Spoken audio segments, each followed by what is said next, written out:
on this computer. Hi, everybody. Welcome back to another conversation with a friend. I believe we are on, if I look at my book, this is like conversation number 31, which seems ridiculous to me. Like, there's this many people that I found that can want to talk to me. So I got that going for me, kids. Don't forget to support me. You can hit the subscribe button on my YouTube channel. That helps those algorithms that we all have to swim against, like the salmon. Also, the audio version is up on my podcast. If you want to walk, run, or listen to me in your car, hit the subscribe on that. Again, it helps more people find us. And today I'm talking with my friend Kristen. We met probably the first time through Savvy, right? Savvy networking I back, think so. right, in the before times when we were allowed to be out in public with people at the wine bar in Saratoga. Um, Memories, man, memories. We're getting there. We're getting there. Yep.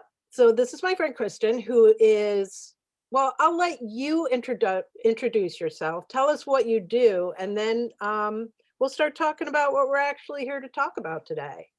Okay, great. Thanks, Dawn. This is so exciting to be here. So, Kristen Doyle, I am a financial advisor with Wealth Advisory Group, and I've been in the industry for over 20 years and joined Wealth Advisory Group about a year and a half ago with really serving the population or the mission that I've been passionate about my entire life. And that's women empowerment and having women have a say in their financial future and the financial security for themselves and their family. And so really what that means is, making sure that they feel comfortable or confident about being financially independent. Because one day, we're all going to be financially independent. And the average age for women is really 59 and a half. So to having that financial literacy just really levels the playing field and hopefully will level the wage gap that we have going on, and just through my own personal experiences of life, at the age of 44, the importance of different parts of your life and how finances play a role, or how to feel better about that, as you're going through those life changes. But me as a person, I am a mom of a wonderful, almost 10-year-old that keeps me hopping on my feet. Originally from the area, I lived in the city for a while and back, and divorced but engaged to the most wonderful person in the world. And I live in Saratoga Springs, and I've met Dawn, through networking, and she's amazing. And I just think that we have a really great network of people, of women that want to just help and empower each other. Absolutely, because now we're both members of Palette too, right? Yes. Palette Cafe, if you are in the greater New York area and want to check anywhere really, because we have members out of state now, check it out. Google it. We are growing, and I love that community so much. Everyone is so helpful and giving and nurturing, which is weird, right? Because it's as women out in the world trying to have a business, do business, it can be rough. It can be so rough. But let's talk about financial resilience as far as women are concerned. My background, okay, my first husband walked out when our son was 10, leaving me with as a single mom with 2 mortgages. Then I remarried a wonderful man who diagnosis to death was 8 weeks. And in my mid 50s, I found myself a widow. Neither time was I financially prepared. Neither time. I am now married again, right? To a boy I met when I was 14. And it is amazing and wonderful having a wonderful time at this thing called life. But who knows what tomorrow can bring, right? Nothing is guaranteed. If life keeps trying to prove that to me over and over again. But also just women in general right now. Okay. We've all been walking the same walk through the pandemic, but the numbers are staggering. Over 250 women have left the workforce in the last year. We are at early 1980s numbers of women in the workforce right now. And if anybody would like to debate me about whether or not we are going to have to fight tooth and nail for everything that we just lost in a landslide, oh, I'd love to debate that. And I'd also love to be wrong. But I know as we enter the workforce again, they're going to make us fight for everything again. And we had not yet even gotten to the point where we really had any kind of real pay equality, right? So I think it's really important, the work that you do. And it's scary as women. We're not raised to be financially independent, right? And I'll be 60 this year. When I was going off to college, when I decided to go to college, she was like, hmm, maybe you'll meet a nice boy and get married. Okay, thank you. I'm motivated. Yes. It's really, I'm going to pay, at the time, it was like $12,000 a year, right, for education. That seems like a really high price to pay to find a nice boy and get married. Also, it didn't work. Um, so like, and at any stage, like I don't believe that it's too late for me to get some of my stuff in order, right?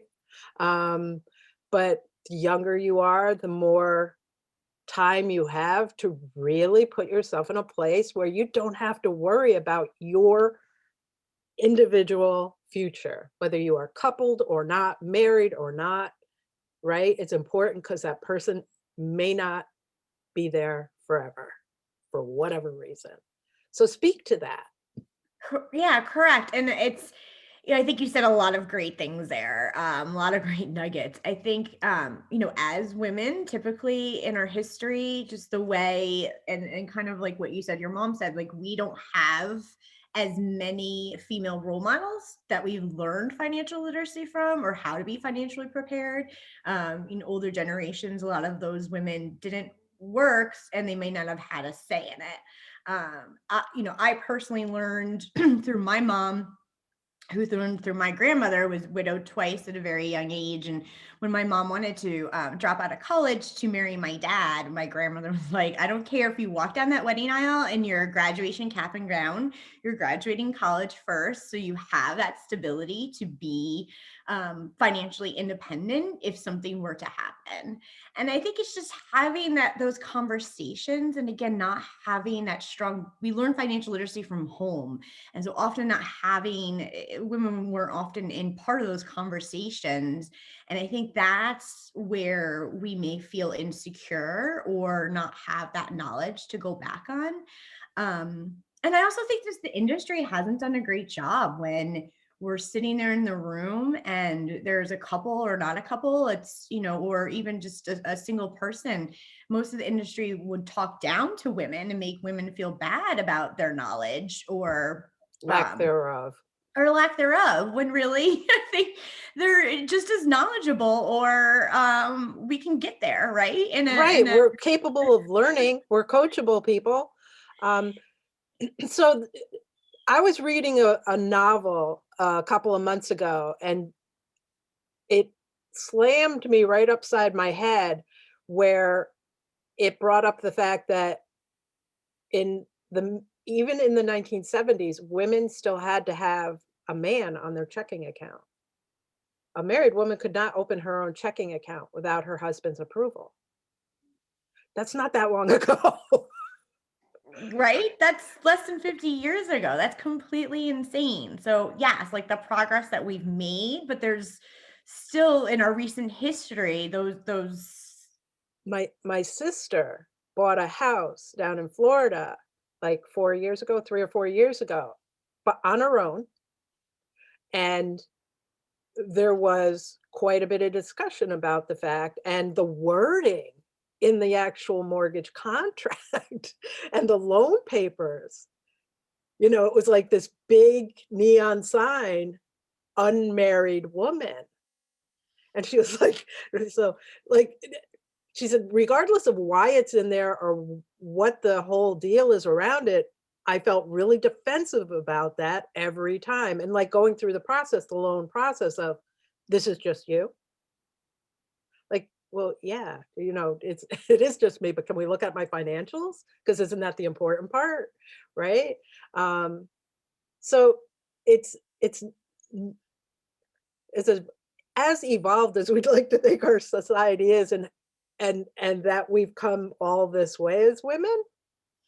Wow, it's just and let's bring up the fact, can I bring this up? That the Supreme Court is going to challenge Roe v. Wade, we are just finding out, I saw that last night, and for me, that's really upsetting, right? on so many levels. Right? Like, yeah, okay, let's talk about I'm 60, so I'm out of this game, I closed up shop a long time ago, but I worry for, you know, the next generations. Girls shouldn't have to fight that hard. Girls shouldn't feel stuck when they get pregnant. Girls shouldn't have to make choices based on limitations like that, right? Oh, man. Yeah, and without getting too political, I mean, I just think it's all about women's health and having control over our own health and our own women's health, is really what is, Autonomy for our own body, yeah. right? Like, do we get any choice in what happens with, our husbands' bodies? They can go and they can get a vasectomy without asking us. But anyway, um, Dawn will come back around now.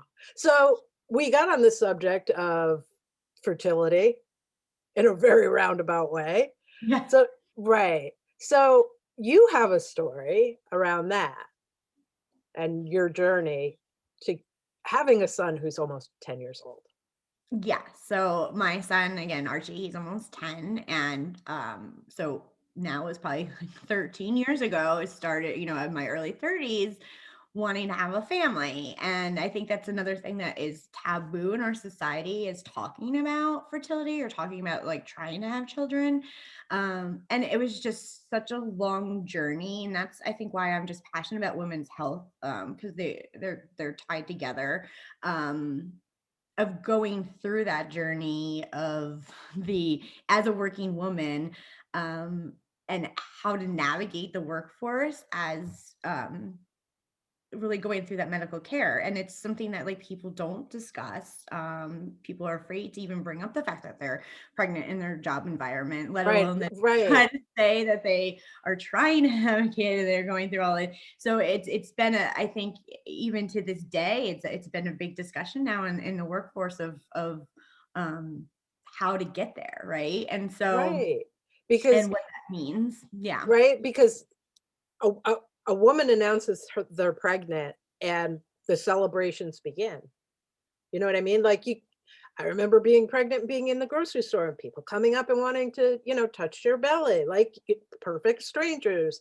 Or, ooh, when are you due? It's like this mass celebration. So to be on the other side of that where you're struggling to get there, right? Did it ever feel like by association women would think they could catch not being able to have children? Like, were there women around you who were afraid and didn't wanna talk about it from the point of view of, "I don't wanna think about it because it's too disturbing to me?"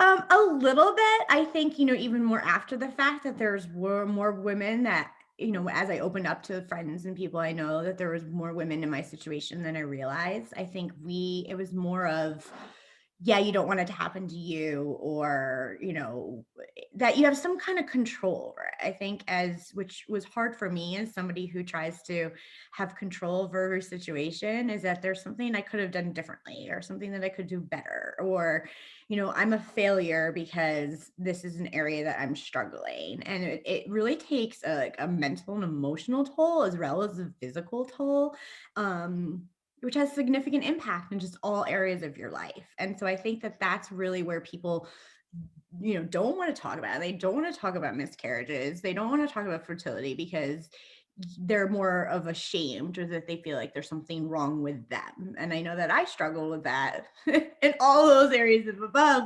And just being able to, like, speak openly and honestly, if I could help one person, be like, you're not alone, and there's nothing wrong with you. Not broken. 'Cause yeah, because it really takes that mental, it's a really a big mental toll, I think.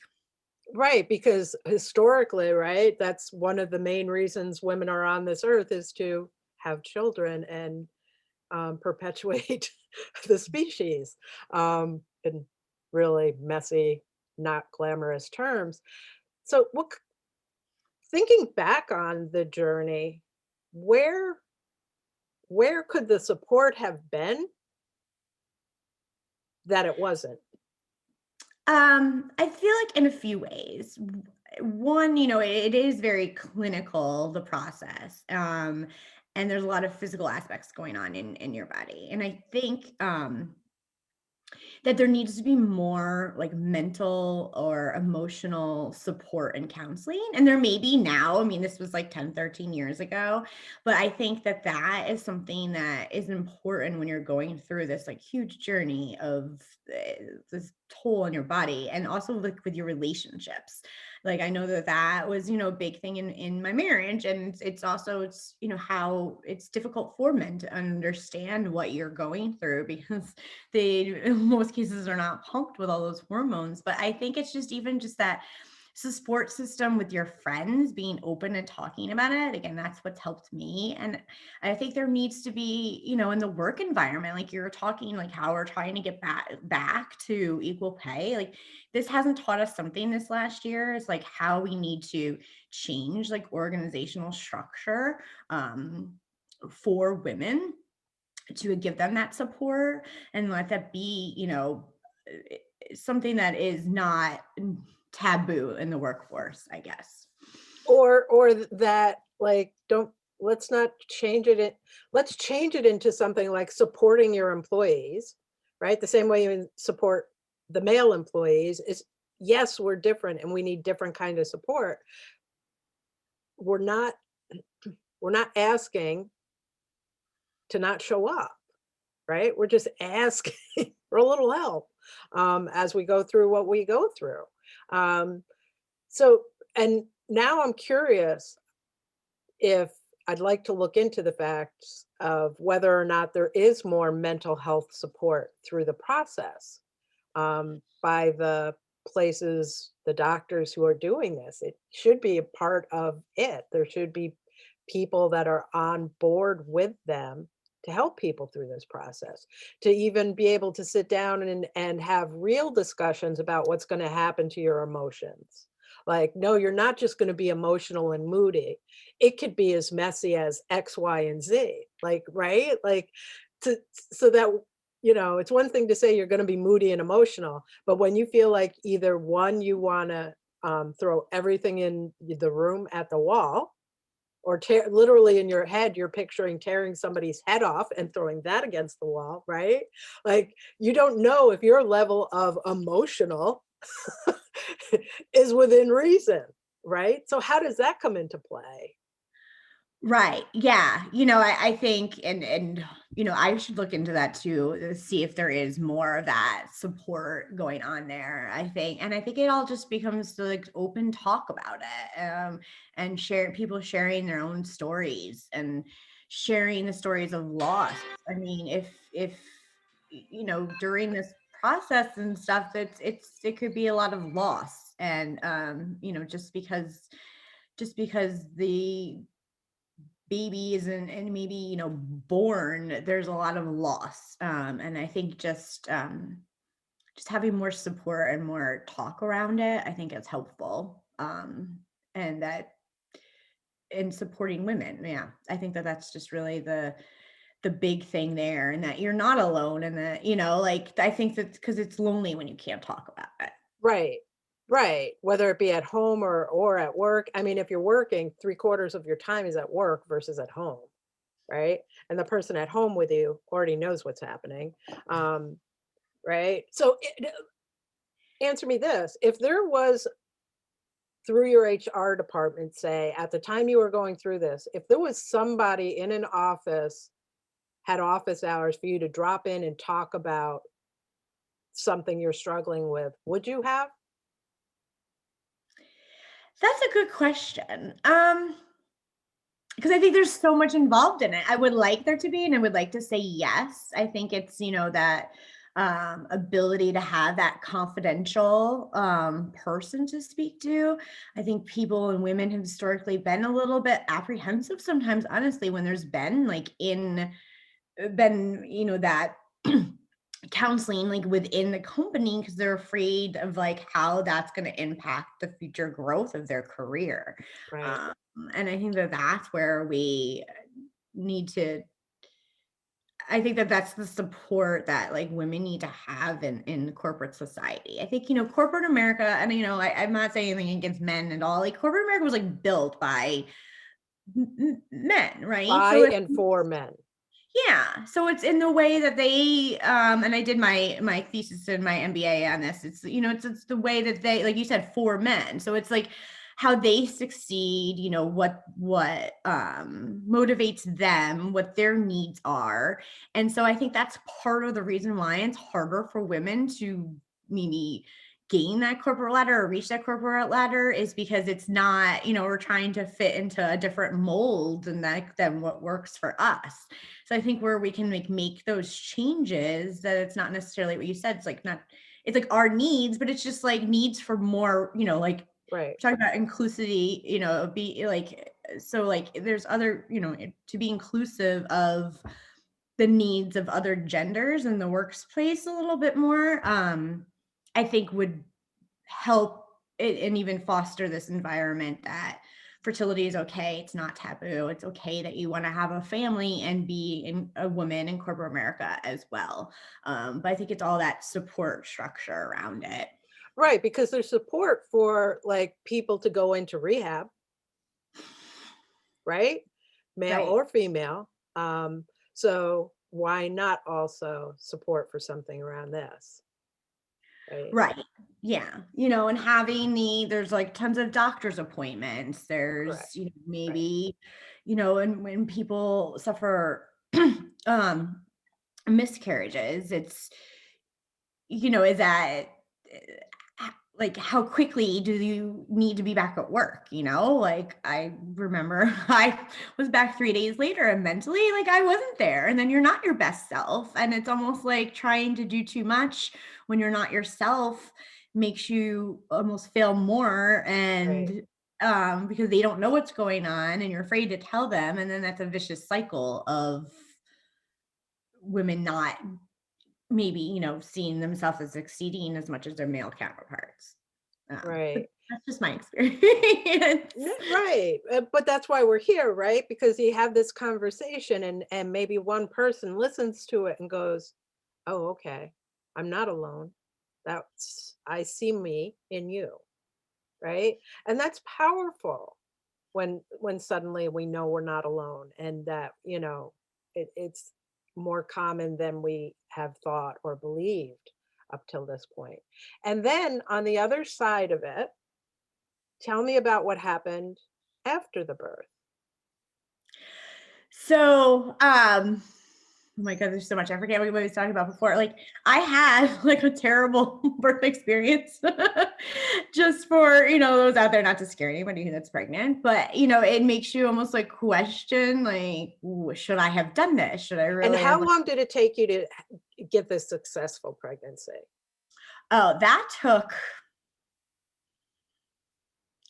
2 to 3 years. I want to say Okay. 2.5 years. Okay. So now you worked so damn hard to get to the birth, and then And there you are. then then I was in the hospital for 5 days. I blew up like a balloon. They thought I had like a pulmonary, what's it called? Clot, like all of these Embolism? things. Yeah. Postpartum depression, because I had hormones everywhere, like blew up like a balloon. And it was almost like, okay, I should be so grateful and thankful. And I was for my new son, but there was just so many things going on and I almost questioned, like, maybe I should have not interfered, I guess, with the whole process. I can see even now you're having a hard time saying those words, right? Yeah, yeah. Right? 'Cause is there shame behind that? Yeah. I think that it was hard to open up to people because it's about that, because it's like, you worked so hard, you did all these things, he was a miracle, you should be so grateful, and like you are, but at the same time it's just a lot, like, You're you know human. it. Yeah. You're human, And and what's happening inside your body is out of your control. Again, out of your control. exactly. And so I think that that's something that people struggle with. I think it was even, in the Sex and the City movie, right? When one of them couldn't have a kid and then finally did, and the kid was colicky, and then you feel just so like that you're like embarrassed or shamed that you are struggling, but it's a real, like, parenthood is a struggle. It's Um hard. It's hard, especially, right, the first few weeks where, basically all you're doing is trying to keep the baby alive, and it's either feeding, pooping, or sleeping, and the sleep doesn't seem like very long time when you're in the middle of it, right? Like, I breastfed, and I remember, like, one time my husband came home and he was like, "So how was your day?" I was like, "Well, I'm basically just a milking machine. How was yours?" Right? This is all I've done all day. It's like I'm just latched onto the eating machine. Um, And then even, that first year, like, that he was born, and I think this is a lot to even, like, the working women, like, he was at daycare, and you feel guilty, but, like, he would get sick every couple weeks, and there's a point, and it's almost like, all right, like, and then too, you're like, what am I doing that my kid is, constantly getting sick? But we turned a corner there. But I think it's just that mom guilt, and that societal guilt. And I think that's just is that constant battle of, like, all moms, but working moms, um, when you work so hard to go through all that, and then you feel like you should be appreciative of every moment, but also, having that, trying to find that balance between your career and being a new mom is, like, super hard, because you don't feel like you're doing anything right or anything 100, good. And then you start questioning all your decisions, and you start questioning yourself. And even to this day, when I'm having, like, a really bad day or week, I try to get the negative thoughts out of my head, that I'm, like, not a failure. And, like, that always the fact that I couldn't conceive naturally, like, always pops in my head. And it's just like, you give into that negative self-talk, and it's horrible. And those are one of the things that just have to, like, I've hoping that by talking about it to, like, to other people, like, that's not not anything that I personally did as a, and, like, this is life, and it's okay to have bad days and struggle, and be days that you're being a mom is so overwhelming, but you're still appreciative, even when they're even when it could be not so good, but if I had to do it all over again, I would do the exact same thing. So, that, just in a heartbeat. so tell me about, where do you think, if all of this didn't come into play in your career, how do you think it affected your career? I think I think it was impactful. I think that I, had some, your life events are super impactful in your career, in a good way, if you let it to be, if you let it be. Right. You can, like, Dawn is the queen of resilience, right? And it's, if you're resilient, you have the ability to learn to be resilient and to do it, like, you go through things, and it just makes you be think about it more, and give back or move forward with that experience in mind. So with that, I, got divorced. My father passed away at a young age, and all those big milestones in my life really made me question, like, how to be happy, how to, pay it forward for people in those situations. So whether it's, a family struggling financially, or if it's a woman that just recently got divorced, or someone who lost a close family member, how can I can relate to those experiences, and how can I use those to pay it forward and really serve the people that I want to serve. I think it made me take that risk too. Like I think you said with the elastic, that's a Dawn thing, right? Yeah. Is, sometimes the more you have experience, you're able to like take that risk because you really know what you want and you really want to, life is short and that you go for like what you want to do and who you want to be and who you want to serve. So I think all of those things, and especially in my journey of empowering women, have really, those life experiences really helped shape me into a better version of myself and into a kinder version to myself. I think I've always been kind to people, but to myself, and I think 4 years ago, if you met me, I probably would have been not in as great of a place as I am now. But I think I've learned that journey of, again, how to be kind to myself, how to pay it forward, how to serve, and use those experiences to help others as much as I can. Right, because a big part of resilience is that you're forward, you have a mindset that's very much future forward, future forward. Like it's not about ignoring what's happened and not learning about it and not actually a piece of that coming with you. It absolutely does, but that's not who you are. It's just a part of your story, right? And being resilient just means, okay, but what's next, right? Because I'm not done. I'm not done. I'm not stuck here. I'm not just this, right? I'm still me. What is the next thing for me? Right. And it does when you go through hard things, when you get to the other side, life becomes a little less scary because you have the experience of surviving. Right. So you take I'd like to think I take bigger risks. I've always been a leaper, but now it's like, I'll leap into the dark void. It doesn't matter because leaping serves me. I've never died from leaping. Um, and also I think it makes you like the very core of who I am alongside resilience is how can I help? Right? What can I do? How can I help you? Right? Because when you've gone through really hard things, you have an awful lot of empathy for people who are struggling because you remember what it's like to be in the struggle and feel like there aren't any options, no avenues, no light. So I'm always trying to notice and be aware, right? Which is what exactly what you're talking about that you're doing, right? It becomes a part of the trajectory of your career is what it is, and your purpose and your passion within your career is what it is because of that. Is that safe to say?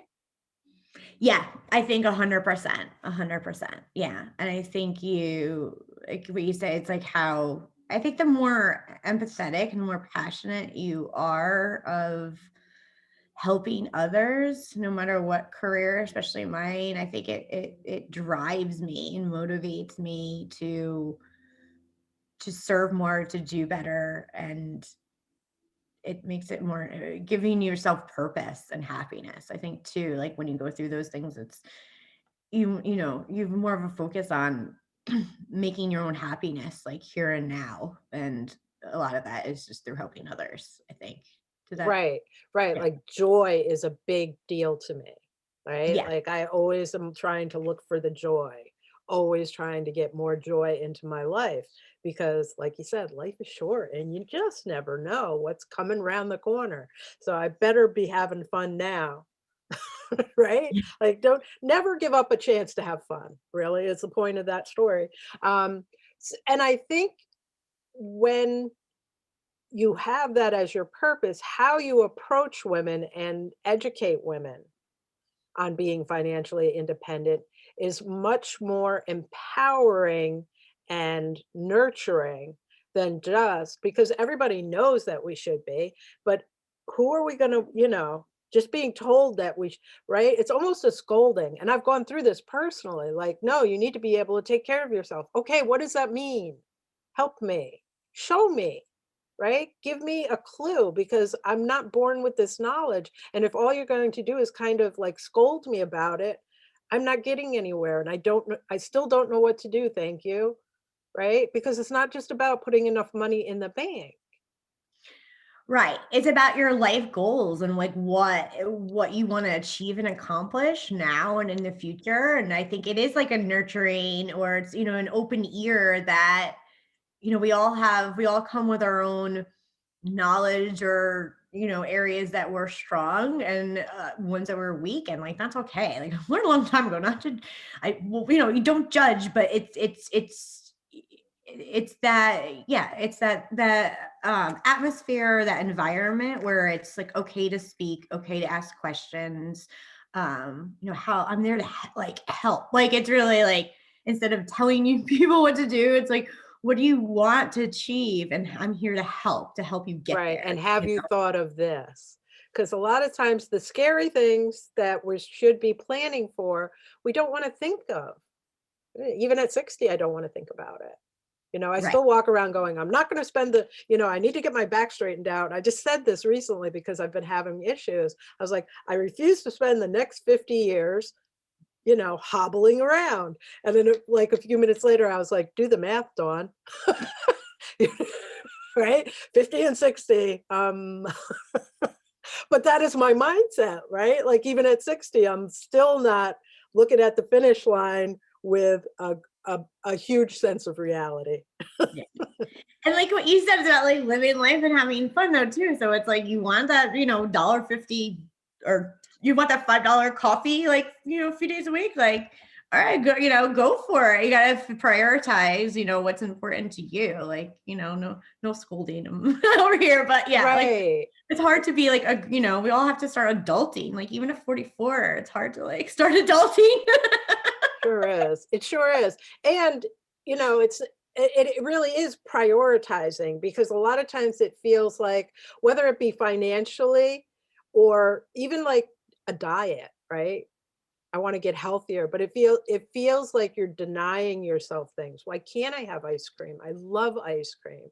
Well, right? Flip it and switch it to prioritizing. Yes, I can have ice cream.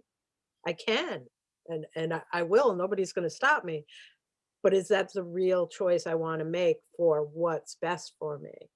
And that translates to financial too, right? Yeah, to everything in your life, right? And like it's always Yeah. like everything in moderation. So have that ice cream, have that cup of coffee, but it's within reason, and that it's that finding that balance that works for you. And like what you said, like the long-term goals or what you want to achieve, like if you so we can all make it to 90 years old or 100 years old, you have to make some choices in all areas, but it's, what are the best choices for you, or how it's more of like how can things not be overwhelming and you feel like secure. I think women just want to feel in all aspects of their life like security is important to us. So whether it's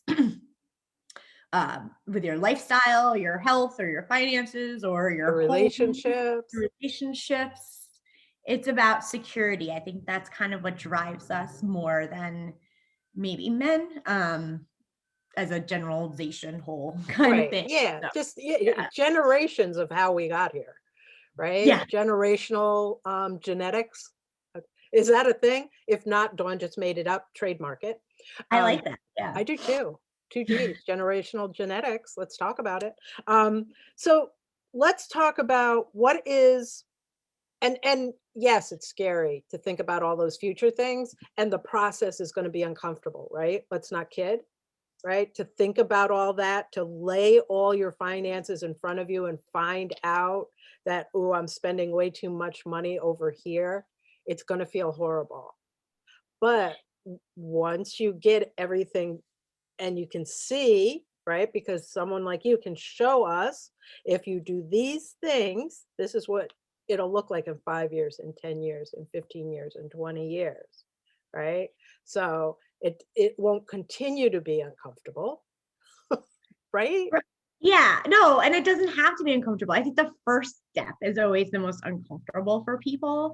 It's like ripping a band-aid, right? So it's almost like, okay, here's everything. Like just organizing, getting everything organized and on paper, and then just starting to learn the process. Like the way I work with my clients is it's a process, and we learn each step of the way. The first thing is really just getting everything organized and in place, and then it doesn't have to be super uncomfortable going forward. That's really the hardest part.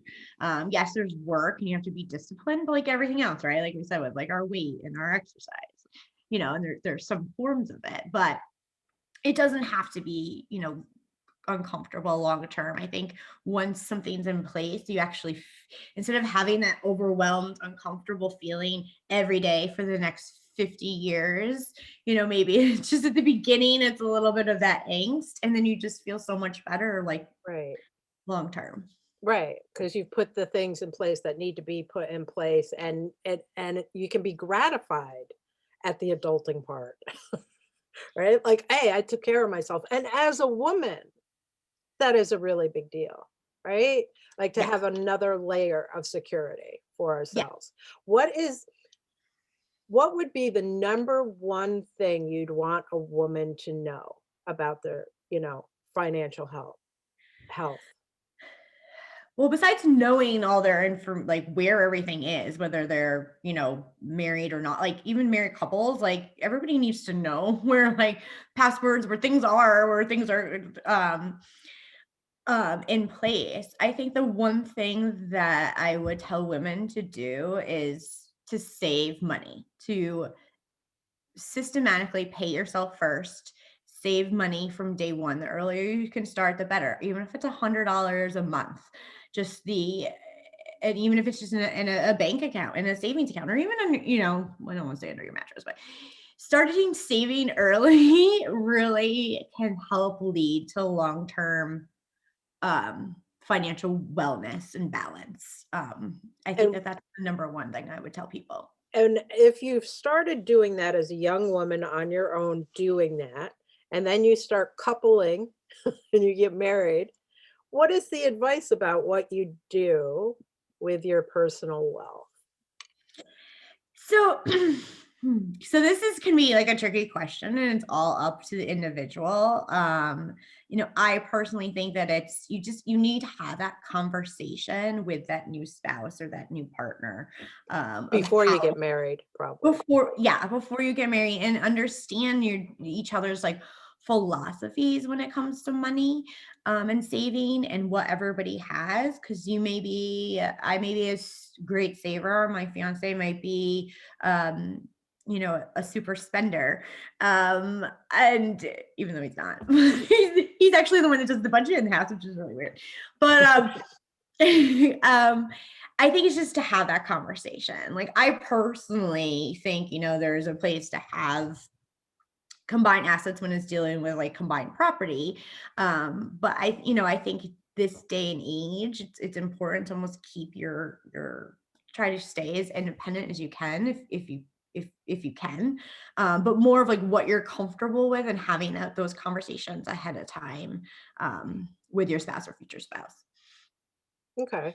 And is it ever too late to start? No, no, it's never too late. It's never you need to, you know, it's never too early either. So, um, even when you just graduate college, you can start. Even if you're later in your life and you're retired, you can start. I think even then, it's just important to know what options you have. I think so. It's never too late to start, because you'll feel better long term, whatever the situation. Okay. So, in closing, is there anything that you haven't put out on the table in this conversation that you want to make a point of now? Not really, just more that educate whomever is listening, man, woman, child.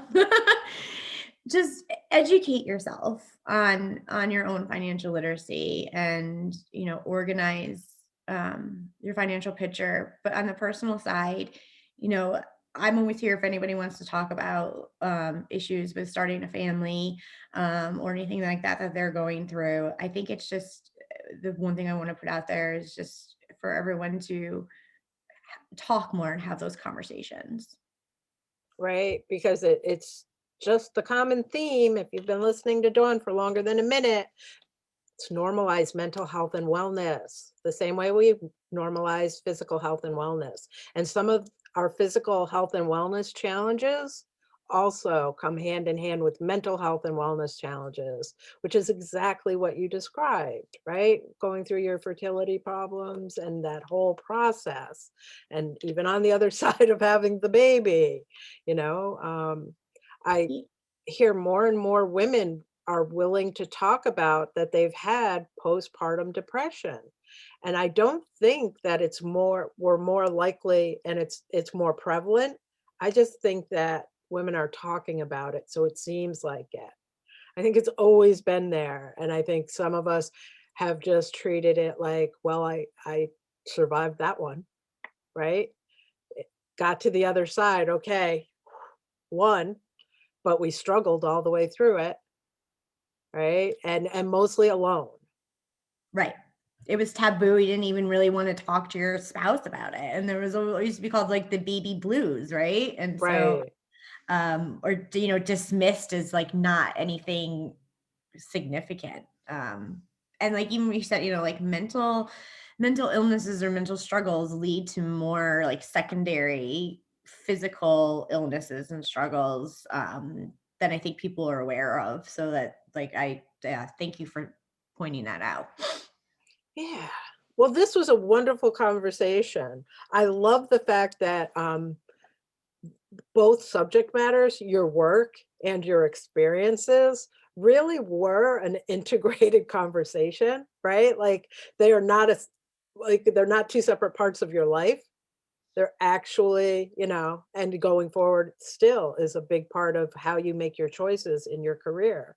Hmm. Um, and that's what women bring to the table, people, our experiences, right? And how we give back to the world is also, I think, very, very much a woman thing, right? I really do believe that that's how we operate. We go through something, we recalibrate, and that's what we bring into the world.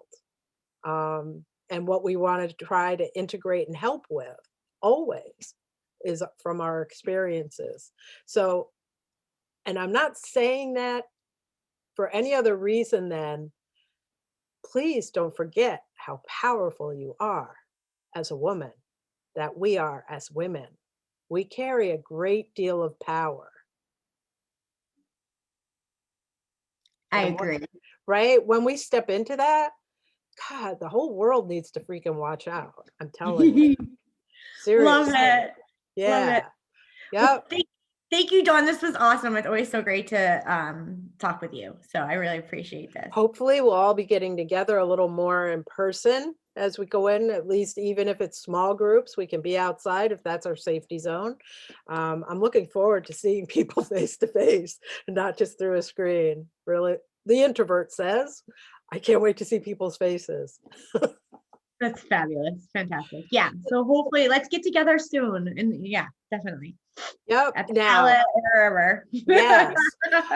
Yes, absolutely. And if you want to reach out to Kristen and for whatever reason you're not seeing her links and her stuff where you found this video, you know where to find me. I will help you find Kristen and have the conversations you need to have. Have a really good day. Thank you so much. And I hope you have a really good day. We have sunshine again. Finally, a few days of sunshine. That was refreshing. For sure. Thank you. Thank you so Thank you. much. All right. Bye, everybody. Bye.